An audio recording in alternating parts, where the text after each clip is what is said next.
লিখতেন। এটা ওনার লেখার ঘর ছিল।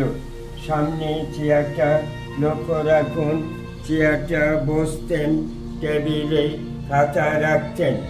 আর সোজা যে জানলাটা দেখছেন, জানলাটা খোলা থাকতো। বাইরে যে বাঁশগাছ পাঁচিলটা দেখছেন, ওটা ছিল না। রূপনারায়ণ নদী ক্ষেত দিয়ে বইত। 2 নম্বর রাতে লক্ষ্য রাখুন, ওনার জুতো। ইজি চারি কনে লক্ষ্য রাখুন, ওনার লাঠি। আর ইজি চেয়ারের নিচে ওনার নিচেই যে মৃত্যুর শয্যা ছবিটা দেখছেন, শরৎচন্দ্রের গীতার পক্ষে স্ত্রী হিরণময়ী দেবী। শরৎচন্দ্রের মৃত্যুর পরও উনি এই বাড়িতে 23টা এখানে বসে বিপ্লবীদের মিটিং হতো। ডান দিকে একটা ঘড়ি চলছে, লক্ষ্য রাখুন 100 বছর আগের ঘড়ি। একদিন দম দিলে 7 দিন চলবে।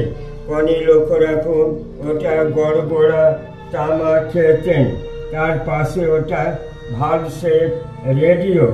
আলমারিতে যে বইগুলো দেখছেন উনি পড়তেন।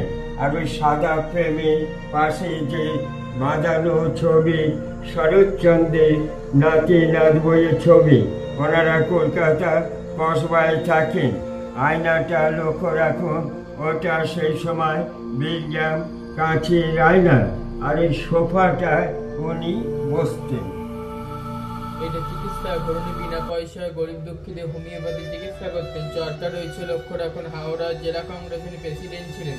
তখন জাতীয় কংগ্রেসের সিম্বলটি যে চরকা, চেয়ারটা রয়েছে, উনি বসে চিকিৎসা করতেন। গরিব দুঃখীদের বিনা পয়সায় হোমিওপ্যাথি চিকিৎসা করতেন। এখানে তো উনি ময়ূর পুষতেন। এখন ময়ূর রাখা নিষেধ, তাই ময়ূর রাখা হয়নি। ঠাকুর রয়েছে লক্ষ্য রাখুন, রাধাকৃষ্ণ ঠাকুর শ্বেতপাথরের মূর্তি।